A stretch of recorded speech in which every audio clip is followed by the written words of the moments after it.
తెలుగుదేశం ప్రభుత్వంలో కమ్మ వాళ్ళకే అన్ని పదవులు ఇస్తున్నారని చెప్పి విజయసాయిరెడ్డి వాపోతున్నాడు. టీటీడీలో కీలక పదవుల్లో అందరూ కమ్మవాళ్ళనే టీడీపీ అపాయింట్ చేసింది అని చెప్పి ఆయన ఆరోపించాడు. ఇప్పటిదాకా అయితే జాయింట్ ఎగ్జిక్యూటివ్ ఆఫీసర్గా అపాయింట్ అయిన వెంకయ్య చౌదరి అనే ఐఆర్ఎస్ అధికారి మాత్రమే కమ్మ. టీటీడీ ఎగ్జిక్యూటివ్ ఆఫీసర్గా బీసీ వర్గానికి చెందిన ఐఏఎస్ ఆఫీసర్ శ్యామలరావుని ఈ మధ్యనే చంద్రబాబు నాయుడు ప్రభుత్వం నియమించింది. ఇక టీటీడీ ట్రస్ట్ బోర్డు చైర్మన్ పదవిలో చంద్రబాబు నాయుడు ఇంకా ఎవరిని ఎంపిక చేయాల. టీటీడీ చైర్మన్గా కమ్మ కులానికి చెందిన వ్యక్తినే నియమించబోతున్నారు అని ముందే ఊహించుకొని విజయసాయిరెడ్డి ఈ ట్వీట్ చేశాడు. టీటీడీ చైర్మన్గా నిజంగానే కమ్మ కులానికి చెందిన వ్యక్తిని నియమిస్తే అప్పుడు ఆ విమర్శకు కొంతైనా అర్థం ఉంటుంది. మరి విజయసాయికి ముందే అంత తొందర ఎందుకు అర్థం కాల. ఇంకా గమ్మత్తు ఏంటంటే వైసీపీ అధికారంలో ఉన్నప్పుడు టీటీడీని మొత్తం రెడ్లతోనే నింపారు. టీటీడీ చైర్మన్గా వైవి సుబ్బారెడ్డి, భూమన కరుణాకర్ రెడ్డి 5 ఏళ్ళు చెరిసగం పంచుకున్నారు. ఇక టీటీడీ ఎగ్జిక్యూటివ్ ఆఫీసర్గా ధర్మారెడ్డి గారే ఉన్నారు చాలా కాలం పాటు. అంటే విజయసాయిరెడ్డి పార్టీయే టీటీడీని పూర్తిగా సొంత కులం వాళ్ళతో నింపేసింది. చంద్రబాబు నాయుడు ఇంతవరకు టీటీడీ ఎగ్జిక్యూటివ్ చైర్మన్ పదవిని కమ్మ వాళ్ళకి ఇవ్వలేదు.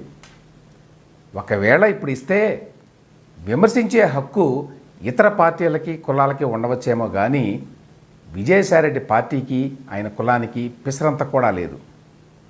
ఢిల్లీలో ఏపీ ప్రతినిధిగా కూడా కమ్మ వాళ్ళకే చంద్రబాబు నాయుడు ఇవ్వబోతున్నాడు, ఇతర కులాలకి ఈ పదవులు పొందే హక్కు లేదా అని విజయసాయిరెడ్డి ఆవేదన చెందుతున్నాడు. నాలుక తాటి మట్ట అనే మాట విజయసాయిరెడ్డికి కరెక్ట్గా సరిపోతుంది. ఎందుకంటే ఢిల్లీ ప్రతినిధిగా చంద్రబాబు నాయుడు ఇంతవరకు ఎవరిని అపాయింట్ చేయలేదు, ఎవరిని చేస్తాడో ఇంకా తెలియదు. కానీ అపాయింట్ చేయకముందే ఈ విమర్శలు చేసేటువంటి విజయసాయిరెడ్డికి తాను 5 ఏళ్ల పాటు ఏపీ ఢిల్లీ ప్రతినిధిగా క్యాబినెట్ ర్యాంక్ తోటి పదవిని ఎంజాయ్ చేసినటువంటి విషయం గుర్తుండదా అని చెప్పి ఆశ్చర్యపోవాలి. ప్రభుత్వం మొత్తాన్ని కులమయం చేసిన జగన్మోహన్ రెడ్డి, విజయసాయిరెడ్డి లాంటి వాళ్ళు కులం గురించి మాట్లాడితే ఎలర్జీ వస్తుంది. జగన్మోహన్ రెడ్డి అధికారంలో ఉన్నప్పుడు దాదాపు 60 స్కీములకి తన పేరు పెట్టుకున్నాడు. తన జేబులో డబ్బులు ఖర్చు పెట్టి పథకాలను అమలు చేస్తున్నట్టు, లేకపోతే తానేదో రారాజు అయినట్టు ప్రతి స్కీమ్కి జగనన్న అనే తోక తగిలించాడు. చంద్రబాబు నాయుడు ప్రభుత్వం వచ్చాక చాలా వరకు ఈ పేర్లను తొలగించారు. ఇప్పుడు ఎడ్యుకేషన్ డిపార్ట్మెంట్లో మంత్రి నారా లోకేష్ ఒక మంచి నిర్ణయం తీసుకున్నాడు. ఈ స్కీముల్లో కొన్నింటికి నిజమైన మహానుభావుల పేర్లు పెట్టాడు. జగనన్న అమ్మఒడిని తల్లికి వందనం అని, జగనన్న విద్యా కానుక్కి సర్వేపల్లి రాధాకృష్ణన్ విద్యార్థి మిత్ర అని, జగనన్న గోరుముద్దకి డొక్కా సీతమ్మ మధ్యాహ్న బడి భోజనం అని, జగనన్న ఆణిముత్యాలు స్కీమ్కి అబ్దుల్ కలాం ప్రతిభా పురస్కారం అని పేర్లు మారుస్తూ లోకేష్ ఆదేశాలు ఇచ్చారు. ఇన్నాళ్ళకి ఈ పథకాలకి గౌరవనీయమైన వ్యక్తులు, ప్రముఖుల పేర్లు పెట్టారు. ఇది అందరూ కూడా వెల్కమ్ చేయాల్సిన నిర్ణయం. జగన్ ప్రభుత్వం రాష్ట్రంలో యావత్ బ్యూరోక్రసీని భ్రష్టు పట్టించింది. మీలో పాపం చేయని వారెవరు అని జీసస్ క్రైస్ట్ అడిగినట్టుగా గడిచిన 5 ఏళ్లలో ప్రతి అధికారికి జగన్ ఏదో ఒక మరక అంటించాడు. దీంతో కొత్త ప్రభుత్వానికి ఎవరిని నమ్మాలో ఎవరిని నమ్మకూడదో తెలియని పరిస్థితి ఏర్పడింది. మరి ముఖ్యంగా పోలీసు వ్యవస్థలో ఉన్నతాధికారుల్లో చాలామంది మీద చాలా ఆరోపణలు ఉన్నాయి. వైసీపీతో అంటకాగిన ఆఫీసర్లకు కూడా చంద్రబాబు నాయుడు ప్రభుత్వం మంచి పోస్టింగ్లు ఇస్తోంది అని తెలుగు తమ్ముళ్ళు కూడా చాలా అసంతృప్తితో ఉన్నారు. అయితే అందరినీ కాదనుకుంటే ఎవరి చేత పని చేయించుకోవాలని చెప్పి చంద్రబాబు తలపట్టుకుంటున్నారు. ఈ నేపథ్యంలో రాష్ట్రానికి కొత్త ఆఫీసర్లు కావాలని చెప్పి కేంద్రాన్ని చంద్రబాబు నాయుడు కోరారు.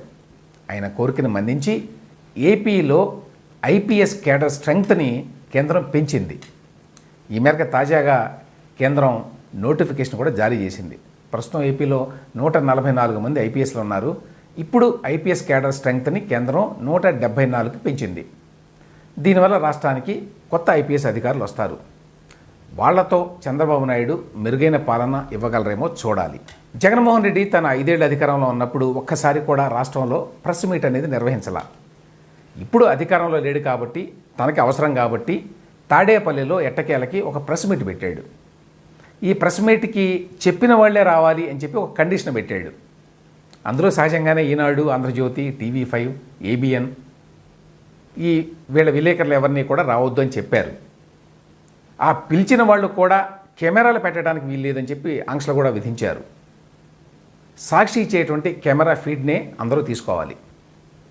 ఇదంతా ఎందుకంటే జగన్ ఏమైనా తప్పులు మాట్లాడితే వాటిని ఎడిట్ చేసి ఇచ్చేందుకు వీలుగా అని చెప్పి అనుకోవాలి మనం. అది పక్కన పెడితే ఈ ప్రెస్ మీట్లో ఇంకొక తమాషా జరిగింది. చంద్రబాబు నాయుడు మిమ్మల్ని మాఫియా లీడర్ పాబ్లో ఎస్కోబార్తో పోల్చాడు అని విలేకరు అడిగితే జగన్ రియాక్షన్ మామూలుగా లేదు. Sir, one question. Chandrababu Naidu has compared you to Pablo Escobar. So what's your say? I'll get your point. Could you repeat it? Sir, Chandrababu Naidu yesterday, compared yourself to Pablo Escobar, the Russian drug lord. So what's your say about that? Colombian is. What is his name? Pablo Escobar. What is it? Pablo Escobar. Huh? boy. Pablo Escobar. Pablo, sir. Pablo. So he's more of a Colombian drug lord, sir. Is he Chandrababu's friend? That he knows his name so well. He must be, otherwise I don't know his name itself. And on the other hand, Chandrababu Naidu is repeatedly speaking of a particular person. And also must be. Sir, In a sense, since you are in Andhra Pradesh, you know who is the mafia and who is doing what.